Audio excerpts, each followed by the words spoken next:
Panitikan sa panahon ng pananakop ng mga Hapon. Kasaysayan, binomba ang Pilipinas ng mga Hapon noong Disyembre 8, taong 1941. Sumuko at napasailalim ang Pilipinas sa mga Hapones.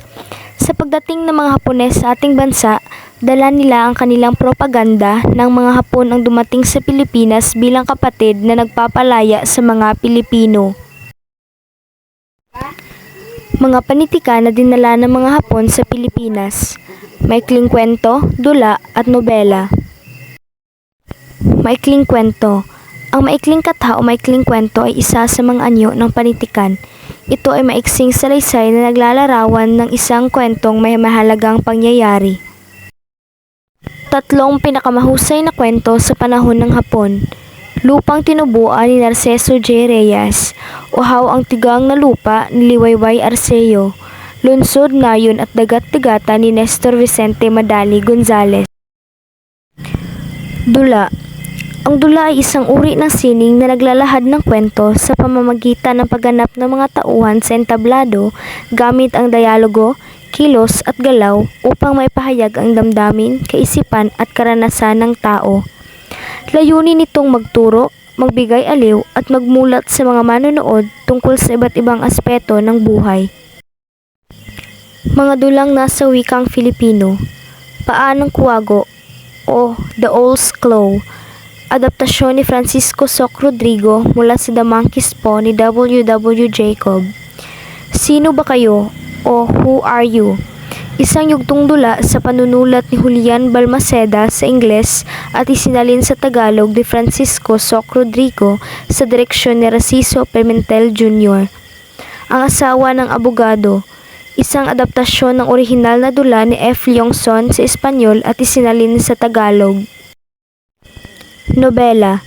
Ang katagang nobela ay buhat sa salitang Kastila na novelya na binaybay Tagalog at pinanatili ayon na rin sa dikta ng kasaysayan dahil ang mga Kastila ang nagdala ng sangay na ito ng panitikan sa kapuluan na lalong nagpatingkad sa kanilang pananakop.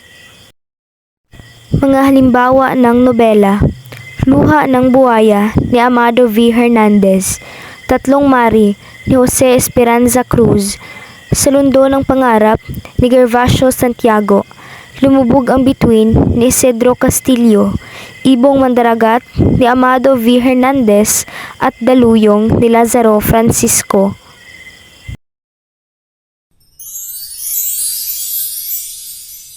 Baliktanaw sa haiku sa Pilipinas. Matutunton ang paglaganap ng haiku sa Pilipinas noong panahon ng pananakop ng Hapon noong taong 1942 hanggang taong 1945. Haiku. Ang haiku ay isang uri ng maikling tula mula sa Hapon na nagtataglay ng ilang katangiang nagbibigay kulay sa kanyang pagkakaiba. Ang tradisyonal na haiku ay binubuo ng 17 pantig. Ipinakikita nito ang pagmamahal sa kalikasan at ang pagiging sensitibo sa mga detalye sa paligid. Ang kinikilalang unang makatang Pilipino na sumulat ng haiku ay si Gonzalo K. Flores, kilala rin bilang Severino Gerondio, isang avant-garde makata noong panahon ng Mahapon. Dalawang haiku na isinalin sa Tagalog. Tutubi. Hila mo'y sibak, ang bulaklak nanginginig sa paglapit mo. Anyaya, ulilang damo sa tahimik na ilog, halika, sinta. Refleksyon. Sa kwarter na ito, nakilala ko ang iba't ibang panitikan na dinala ng mga Hapon sa ating bansa noong sinakop nila tayo mula taong 1942 hanggang taong 1945. Karaniwang alam natin na ang mga Hapon ay naging malupit at mapanakit sa mga Pilipino. Ngunit sa kabilang banda, sila rin ang naging daan upang maipakilala sa atin ang ilang anyo ng panitikan na nagbigay inspirasyon sa mga Pilipino na maging makata at malikhaing manunulat.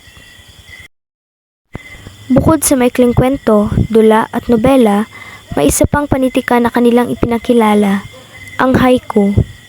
Para sa akin, ang haiku ay isa sa pinakamasining na anyo ng panitikan.